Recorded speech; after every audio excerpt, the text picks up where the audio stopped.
Hello again, everyone. So I met Gina Raimondo just about like 2 months ago. She came into Fortune, former publisher of Fortune, a guy named Jack Hare, brought us together. And she is kind of a last minute. I said, you should come to the Most Powerful Women's Summit. And she looked at her calendar, and you made it work. So Absolutely. Thank you for being here. Who would miss this? Absolutely. So she said I can call her Gina. I'm not going to call her Governor Raimondo. So Gina started the first venture capital firm in Rhode Island. And, you know, I think so many of the women in this audience may have not seriously considered, but they've thought about, what if I ever went into government? What if I ever changed, like, running a company to running a state? What would that be like? So when you thought about it, and you first became treasurer, and you became governor of Rhode Island in January, how much is it different from what you expected when you were a businesswoman? Yeah. Well, first of all, if anyone is considering it, you should do it. Because we need talent in government. You know, the problems that you're trying to solve as a governor, as a senator, as a mayor are complicated and difficult, and they're only going to get solved if smart, talented people step up. So see me after if you have any interest, and I'll encourage you to do it. You know, in some ways it's very similar in terms of you need a strategy, you need a team, you need a plan, and I think all of that is the same. In other ways, it's unbelievably different. I mean, frankly, you know, there's not enough accountability in government. That's one of the things I'm working hard to bring to government, measuring outcomes. Are you getting your money's worth? More accountability. And then, of course, the public element of it is very different. Every mistake is public. Every move you make is public. And you just have to learn to maneuver around that. But I have loved it. I mean, you know, if you're willing to take on the big issues, you put a good team together, you can get a lot done. And I have found that to be very gratifying. So Rhode Island's pension system was one of the sickest in the nation. I think by some measures it was the second sickest in the nation, right?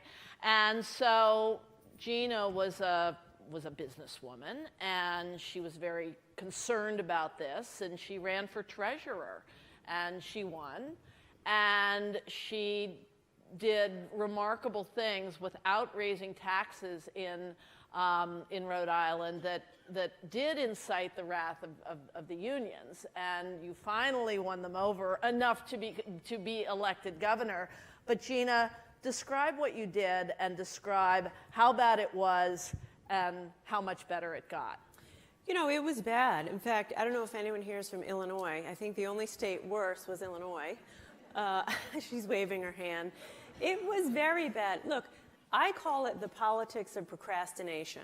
And in this regard, I think government needs more women, because we don't have time to procrastinate. We've got to get to the business of solving problems. And pensions have been ignored for a long time because the politics are difficult.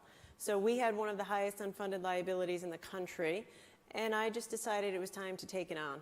And so I spent a year doing town hall meetings, making the case to the people. And my tagline was, this is math, not politics. And I just went around and said, look, this isn't us versus them, labor versus management. We have a problem. We have a problem. And if you want a pension at the end of the line to be there, and by the way, if you want to have money for schools and public buses and other public infrastructure, we have to get together and fix this. And at the end of the day, we were able to do that by overwhelming majorities in the House and the Senate. But as you point out, you know, it's not for the faint of heart. I mean, there was a huge amount of opposition. Yeah, and some of the sort of pain points were you slash cost of living increases for public employees, you raised their retirement age, and what is the secret to, is the secret to convincing them that they have to live with that? Is the secret showing them the worst case scenario if they don't do it? Or What's the communication method here? I think some of it is just being honest with people. You know, I would go into large, 600, 700, 800 people, 1,000 people, union employees, teachers, state employees, and they were mad. They were angry. And I would say, I'd be angry if I were you too. But don't blame me. Blame all the people before me that weren't honest with you and led us to a system that is broken. And I would just lay it out for them and say, if we do nothing, your pension will be cut in half. If we act now, I can save your pension. Maybe you won't get a cost of living increase, but at least you'll get a pension. But if we do nothing, let me tell you what's going to happen to you. And oh, by the way, 1 or 2 cities will go bankrupt in the process, and how is that good for you? And over time, I'll tell you, so many people said to me, it's amazing, when you're a politician, people will say anything to you. But so many people would say to me, I don't like you.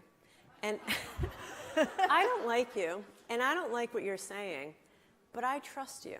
Because you seem like you really understand what's going on, you believe deeply this is the right solution, and you're the first person who had the guts to come and talk to us and be honest with us. So, I feel that that's very important. This year, as governor, I've tackled Medicaid. 1/3 of Rhode Island state budget is Medicaid. That's probably true in most states. And I did the same thing again. I said, guys, we have got to deal with this. We've got to lower the cost of health care.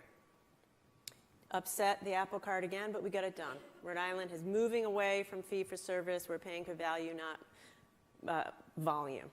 Because I believe, I want Rhode Island to be the place of choice for businesses.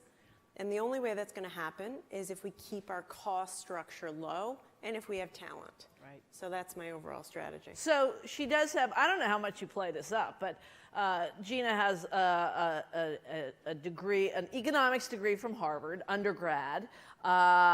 She was a Rhodes Scholar, so she went to Oxford, and she went to Yale Law School. So that's not bad. I don't know how much you play that up with the unions in Rhode Island, but it does give you a certain credibility with this crowd. Who has a question? Overeducated. Yes. Wait for the mic. So you're able to do some reforms. Were you able to pass anything that would stop the next politician from making promises that can't be kept? Great question. So my theory was, if I was going to go through all the political pain of taking on pensions, I was going to go for something big, not a tinkering, but a big reform. And the substance of what we did is we moved to more of a defined contribution. And also we tied the cost of living increase, to the extent we still have it, to the actual investment rate of return. Because what I viewed my role is to just take the risk out of the equation, take the risk off of the taxpayer. So that will be sustained long after I'm gone.